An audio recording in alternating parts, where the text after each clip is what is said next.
Transforming teaching, and the Holy Spirit began to speak to me about being in His likeness and in His image and all that other stuff. And He began to download some things that I was asking God about that even happened this week. I have a situation, at the previous school that Patrick went to. They were supposed to be giving me some finances that is owed to me, and I received this week that they will not be giving that to me. And of course it made me so angry and I was so upset. So when Apostle went for it and gave the word, I'm sitting there and the Holy Spirit said, you better listen to what the Apostle is saying.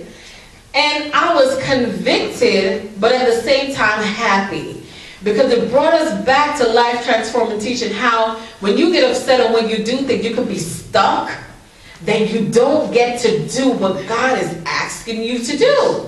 So the manifestation of what God truly wants for your life will not happen because you're stuck in hurt, you're stuck in resentment, you're stuck in condemnation. And I have decided I'm not going to be stuck. So my testimony, I know I was sitting there, I said, I got to get with Apostle because I got to make sure my words are correct because of the meetings that I will be having. And I had a vision of me being in a boardroom sitting down weeks ago, and I didn't know why. I just wanted to move on and don't want to be a part of anything with this school anymore. I'm like, why am I still being dragged into this? Well, I need God. Listen, do something now. That was what I was praying for. But when I was sitting there and God, just being still and hearing what God was saying, is for me to listen and do what He's asking me to do. Because in all things, as Apostle Sapp and Apostle Nan so eloquently put it, works for the glory of God. And I believe that. I believe that. I stand on His word. Man, when Apostle went forward, I said, I'm going to stand on His word. I'm going to stand on His word. So I'm just so happy. My testimony is I am happy that there's no condemnation. I am happy that every knee shall bow and every tongue shall confess that Jesus Christ is Lord. I'm so happy for the glory of God to be seen. Oh God, I'm happy. You know what? Only one reason.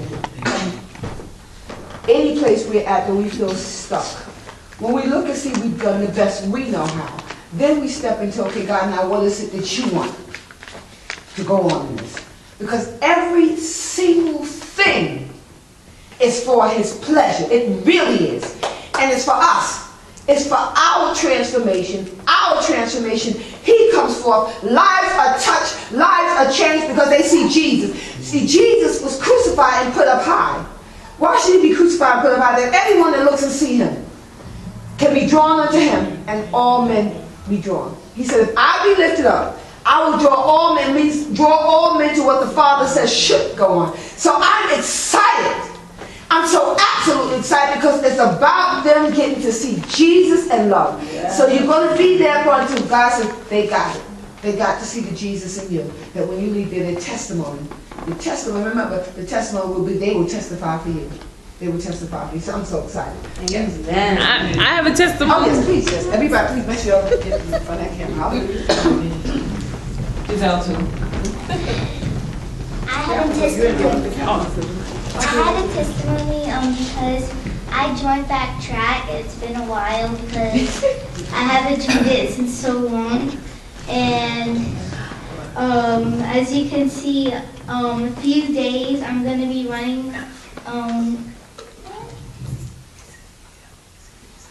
in December. I'll be running a race against 2D8,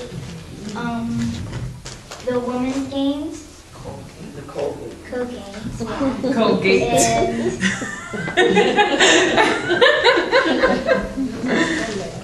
I wanted to ask if you could all pray for me pray for me to see if I can get in a good if I can make it in first place or anything. Yes. That's all. I want you to stand. Everything comes with hard work. To be in first place means you're gonna have to be willing to work extra. Push. If they say 5 laps, you get out there and say, can I do it? Give me extra things, because everything comes, remember we talked in the back about hard work? Anyone can do easy work. Easy work does not propel us.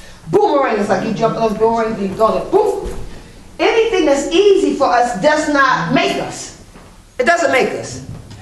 When something is hard, then it makes us when we stay in that race. And so, as you press, as you do your part, you're going to do good. And good is the fact that you said, I'm willing to do this. Listen, I said I was going to go to the army. And when I woke up that morning, I didn't go nowhere. I took a shower and I didn't answer the door and I went to bed. You're doing better than me. Because I said that they was going to make me exercise. When they rung that bell, I looked out the window and said, go back to bed. My sister ran Colgate. She ran Colgate. It was with hard work. Times she would come home and we would just rub them legs up. She would be out there working, be out there when her friends were doing other things. She had a goal, and her goal was these 2 twins. She wanted those 2 twins that was just known. And they would always put her up against them because they made her run harder. Her coach would always put her with someone that made her run harder. It pushed her. And it propelled her into her destiny. We always devastated when she decided to drop out, but that's another story, okay? Because they were looking at her for the Olympics. God is no respecter of persons. I get these testimonies so I can tell you, you can be better. You can. You're starting younger. So you go and you do your best. You work hard. And when the muscles ache, just say, okay, Mama put something on them. Pray in Jesus' name, get together. I went to the gym and my abs was hurting. I said, in Jesus' name, I'm going back. And you push, and you will do good. Because that's what we're praying for you. And you let me know the ones I see out there out there to go see. I got to see last time I had fun. So we'll get to see what we can do. God bless you.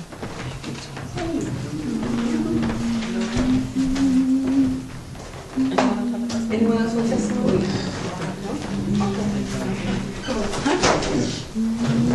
That's so funny though, that was on the Colgate games.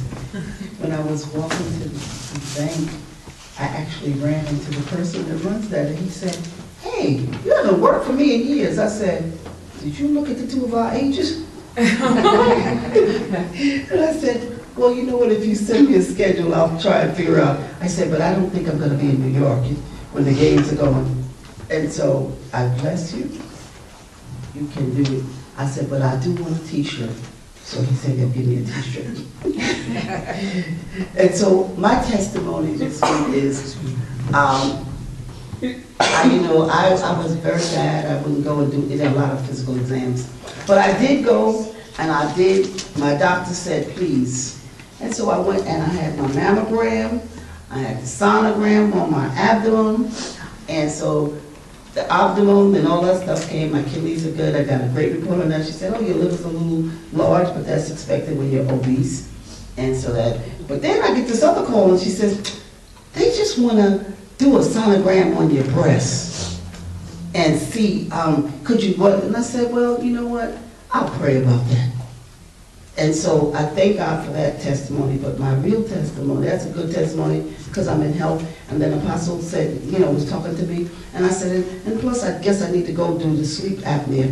And so she says, okay, you can do that. You want to do that? She says, just set it up, Christina. Whenever you want to set it up, I'll put it in your file, and so you can do it. So I'm planning on doing that so that I am in absolute health. And I do thank God, I thank you, Apostle, for allowing people to pray over my life because there are some things, some things rose this week, and I was hearing some stuff, and I'm like, okay, God, I am not going to listen to this stuff. I know that you are working a miracle. Amen. It's a straight up miracle. That's right. It is working. Amen. With the reconciliation. And, Apostle called me all the way from Puerto Rico to ask me what my packing was doing. I did. Prophet Tracy called me and said the same thing. She said, Apostle, are you doing what you need to be doing? I said, yes. I'm doing what I need to be doing, and I'm packing, and I'm remembering Sister Emma to put my mask on so that I don't come down with a serious or anything, because no affliction. But I thank God for the grace and the willingness to be in His word and aligned. And that word for me was, I thought God was giving me this word to talk about the word, because He really was saying, I want Apostle to know that she is right on foundation and doing what the words, she's doing the word. And so even when she said, I won't stop, I'm going to do the word. And so I'm saying, God, this is so exciting. And then He says, and it's for you too, because you do the word. Because I think of Apostle as a word person.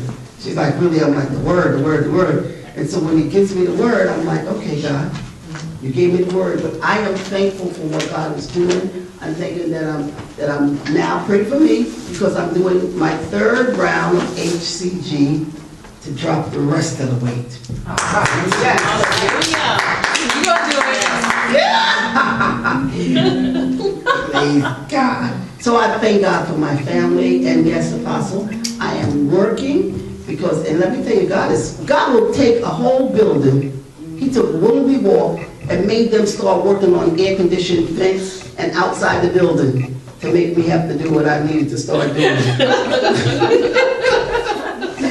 So I'm like, okay, God, I thank you. You have jokes, you send flies, you send frogs, and you send construction men drilling outside my window all day. If you call me on my phone, you could feel the vibrations of the drilling. That's how crazy it is. But I thank God that I am packing.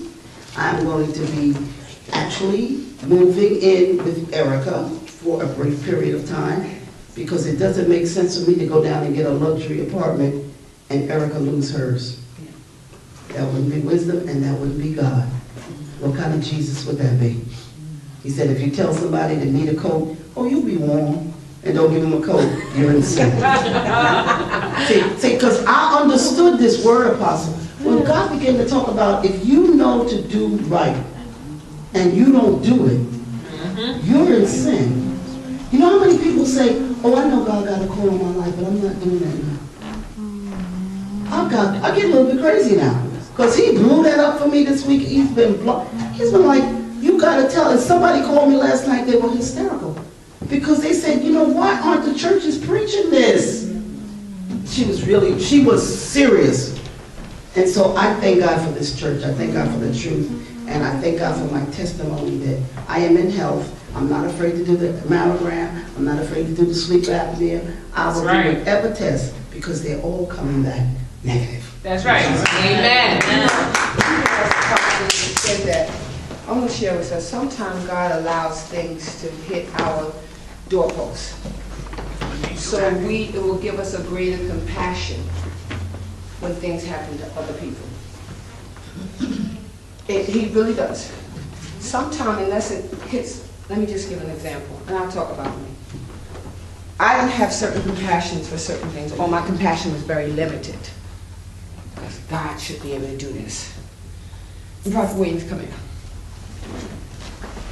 I thank God for God putting Prophet Williams on my door.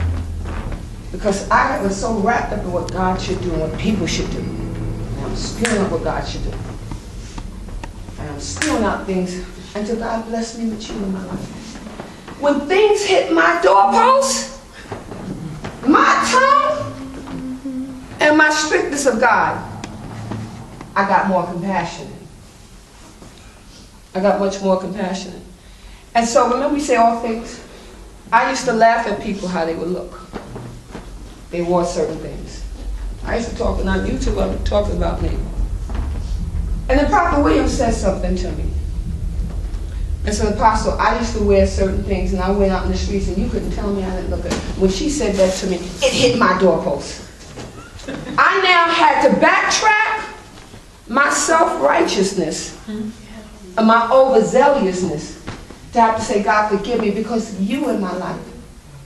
And I thank God for that, because certain things had to hit my door for me to have greater compassion. Greater compassion with some things. Because, you know, even now, sometimes I fuss with what parents shouldn't do and shouldn't do so much. Talk about they shouldn't do this with their kids. Let them do this with their kids. Now I hear your testimony. It lets me know I gotta have a little bit more compassion because it ain't hit my door yet. Hit my door. I was talking about what parents shouldn't be doing. Let them do this and just pray. You have the wisdom that's because you could just say, I'm not gonna do that. Yeah.